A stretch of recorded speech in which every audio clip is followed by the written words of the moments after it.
Welcome back to the Utah Stories Show. So, I've learned there is actually a key to affordable housing, and it is to use empty space or cities that actually exist, empty lots there, and to tie into their utilities and just build or use prefabricated homes.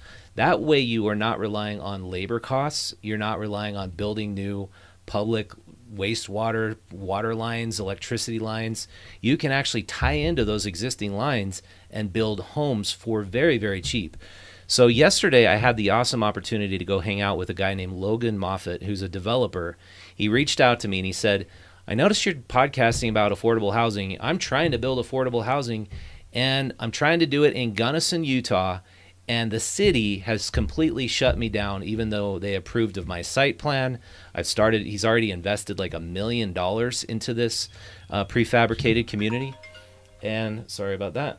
And so he is, really up in arms because he's trying to do something most developers in Utah are not courageous enough or cannot or will not do, which is build really super cheap, affordable housing for more Utahns.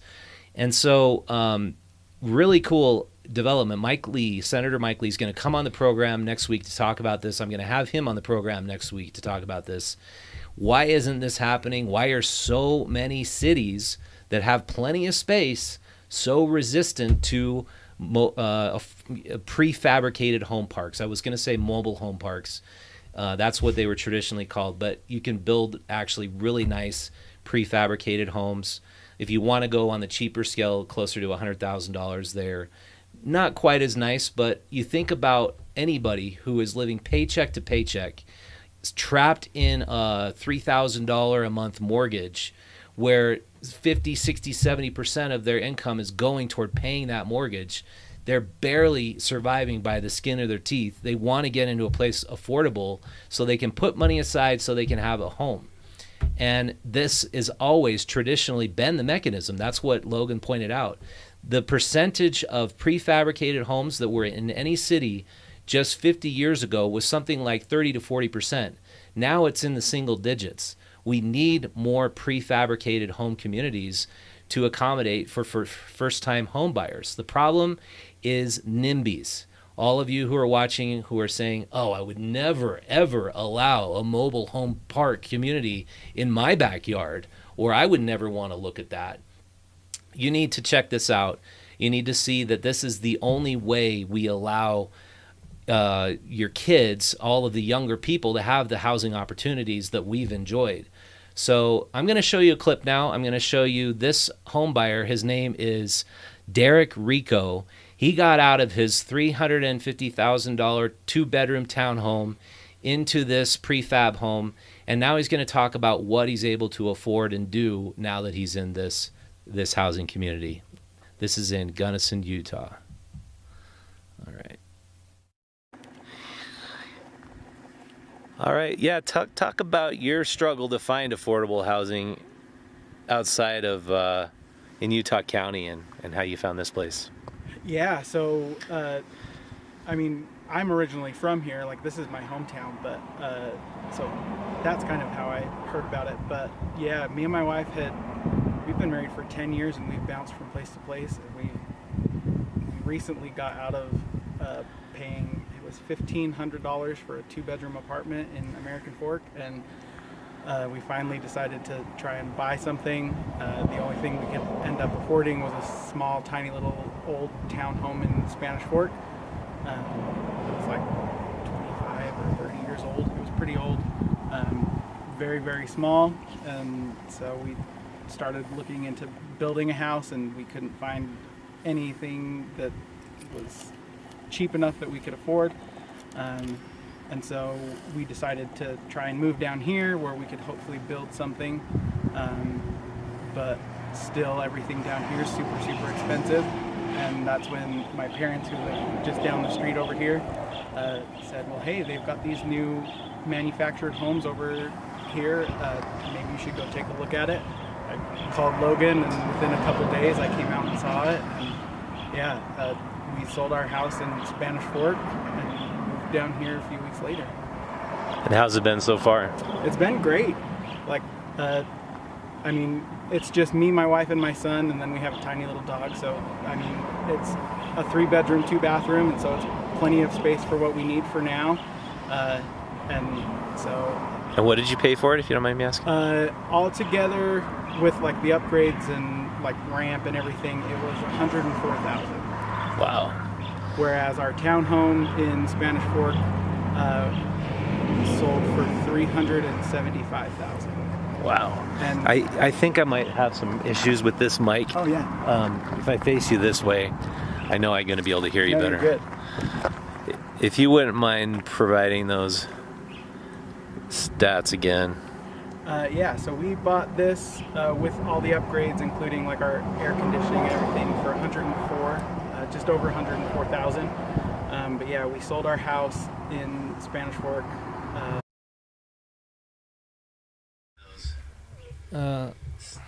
All right. Yeah, so great. So just basic summary.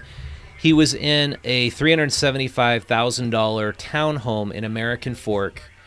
He sold it and, absolutely cash-strapped, new baby, realizing he and his wife were working full-time. They couldn't take care of the baby. They couldn't afford daycare.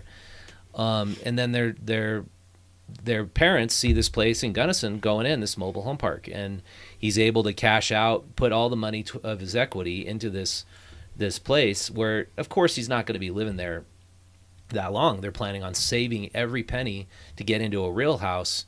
But do you see that happening in Cedar City too?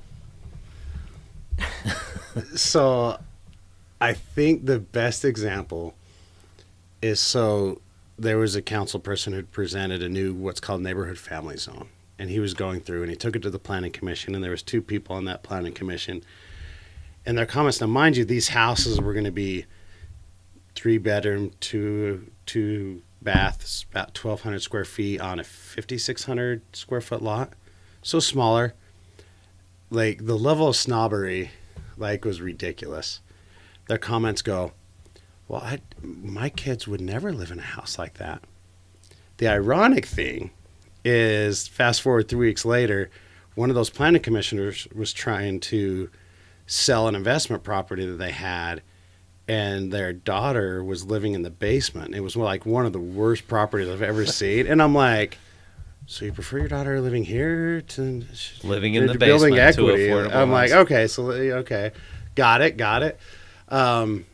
But I have these conversations with my dad all the time, and they always turn into pretty fun arguments and debates. The older generation right now does nothing in so many ways other than just rip on the younger generation. Their work ethic. Oh, you don't save the way that we did. But you look at the cost of housing. I mean, just in what I do, I can't tell you how many conversations that I've had that have been heartbreaking because the owner's like, hey, I want to raise rent $100. And the person, you're talking to them, and they're like, well, it's cheaper than what it could be, but I just got a raise, and so there goes my raise, right? I was super excited. Yeah. I was hoping to be able to pay off debt, and you have so many more people living paycheck to paycheck than you've ever had before. You wonder why people now all of a sudden at one small crisis, their life is over, right? I really want to illustrate this for a second because I'm losing my mind right now over this, is that they don't want it in the community, or that lots of people wouldn't. But so in southern Utah, it's beautiful red rock scenery. It's very destination-y, very travel van friendly. And my husband and I, we just recently celebrated our 10-year anniversary, and we were looking to do a staycation, to go to a glamping site at Zion or outside of Zion and Kanab, and just stay in a yurt, like a tent, okay? A tent with strung lights. Yeah. It was cheaper for us to go on a 7-day Mexico cruise than it was to pay for 2 nights at a glamping yurt that is a tent. Wow. Okay? And we have this Instagram crazy atmosphere where you can renovate a van and it's really cool, and our at SUU they had to during the last couple of years they had to make safe zones for parking because so many kids were converting vans and living in them. But you don't want permanent fixture, stable, working full time, have a kid, No. Well, A something- 2-bedroom something- house that doesn't have a garage? I'm Yeah. dying. To hell with it. We can't have that here. Yeah. That's ridiculous. And it's not that white picket fence, and it's not that front entry, and Like, yeah, they so go something ballistic, it's something else ridiculous. Justin points out here. He goes on. I asked him, so can you afford to do more stuff like with your family? Because your mortgage went from almost $3,000 a month to nothing. He's like, I just went on a trip with my wife for our 10-year anniversary to Hawaii. We went on a family trip to Zion for 1 week. I can tell my boss, you know what? I'm gonna just go ahead and take my 2 weeks vacation, and I can afford to gonna spend live my every day life. on vacation. But you don't want those kind of people in your neighborhood. No, Yeah, like no, those those kind that go to people who are Hawaii. saving money and who are building a family, we can't Who possibly are have doing those what they people. were taught to do. Yeah, It's just crazy to me. But, heaven forbid you buy a cappuccino yeah. at a Yes, place. stop because, with your I mean, avocado toast. save money there, and then so- you'll become a millionaire like me. Yeah, Who cares, but your point about ripping on the millennials, that's absolutely correct. And it's like, but you think about the progression of cities. Mm-hmm. So, I talked to a realtor in Moab, and he told me, yeah, Moab's housing was mostly trailer parks, and I thank the trailer park that I was able to save every penny I had, buy a lot, and build the home myself. And thanks to relaxed zoning laws, I could just say, here's my plan. It's a square, and here's my door, and here's some windows. And they approved it. Mm-hmm. And then he went and built the home with his own hands.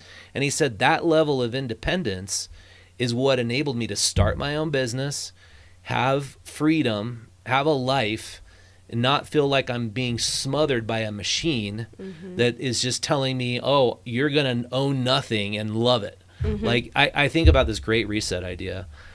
If you want to monopolize all the land and tell everybody exactly what they want to build, you are helping create a machine where there's zero opportunity. Is that too extreme to say that? No, I don't No. think so. It's my experience. The only way my husband and I can afford a house is by renting to own a house that my in-laws own outright.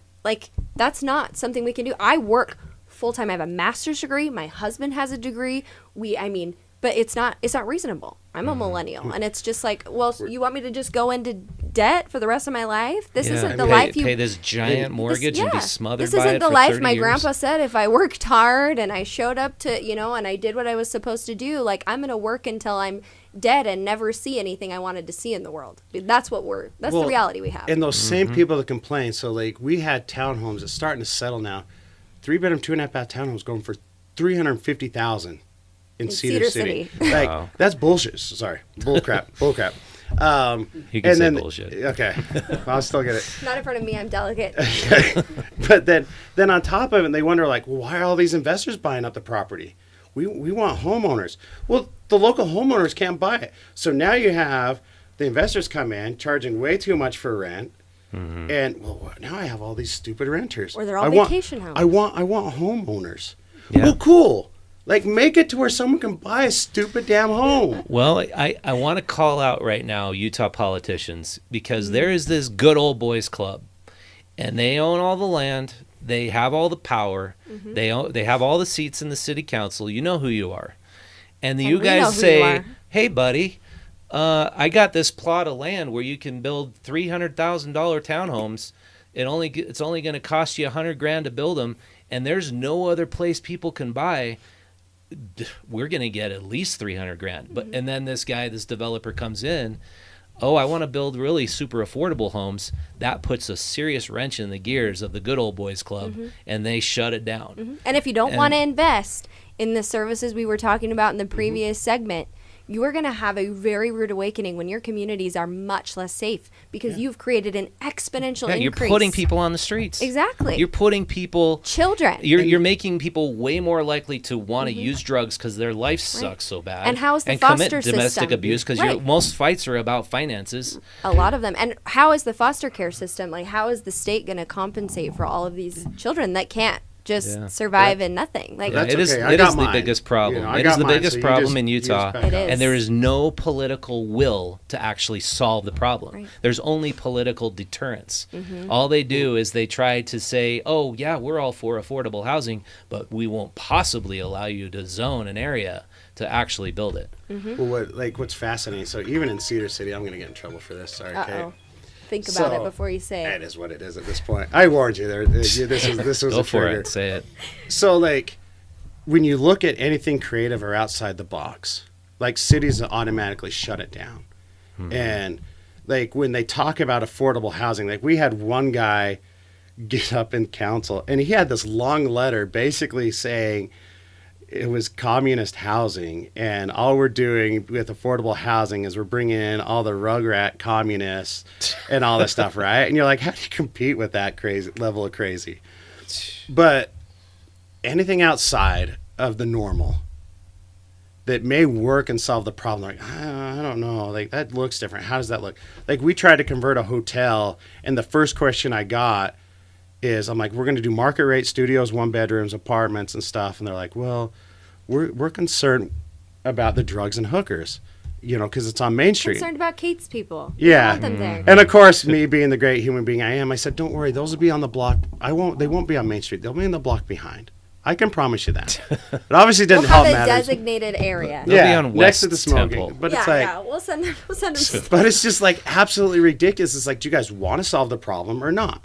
Yeah. Like, Well, and there's even ways when they they can do make it. those rules and they say we're not going to bring these other things, people still have to live, and people find ways around it. So then you have, minimal code enforcement and rentals being used not the way that they're supposed to be used. Yeah. You have lots of people stacked on top of each other, and they bring the same problems rather than doing it in a way that is responsible, equitable, and that you can monitor. That you Yeah. can say, hey, we are going to have enough law enforcement to be able to manage this area of town. We're going to have enough, Well, it seems like there's a big, huge marketing challenge that millennials have. And that challenge is convincing older people that affordable housing will not destroy their property values. And I think all the first-time home buyers, all the people who haven't bought a home yet, they have this In their giant 30s. challenge. Yeah, in their, In 30s. their late Yeah, 30s. We This haven't guy, bought a home. Jordan Rico, is in his 30s. He's been married 10 years. Still, trying Yeah, to, no, that's trying to that's get a his 50s first dream. kid, actually be able to raise his tiny daughter rather Right. than work full-time 2 jobs and have everything go to rent. Oh, yeah. And you look at the wealth transfer and what's being cheated. Like, for me, one of the reasons I'm like, even where I'm at and have had the opportunities to even think about starting a business, like, my wife and I were lucky. Like, we had decent jobs when we first got married, even though I was going to school. So 6 months after we were married, we bought a house. Yeah, And that's so when great. I was ready to move down, like, we sold the house, and all of a sudden I'm like, oh, there's 30 grand in equity. Stop Yeah. rubbing salt in the millennial wound. And Eric. I'm like, we were blessed. Like, I'm not gonna Yeah, me I'm too. not gonna lie, right? Me too. And so Yeah. like all of a sudden you look at that upward mobility that came from that one moment. Like, we were able to buy when we were 23, and it was in Roy, Utah, before we moved down.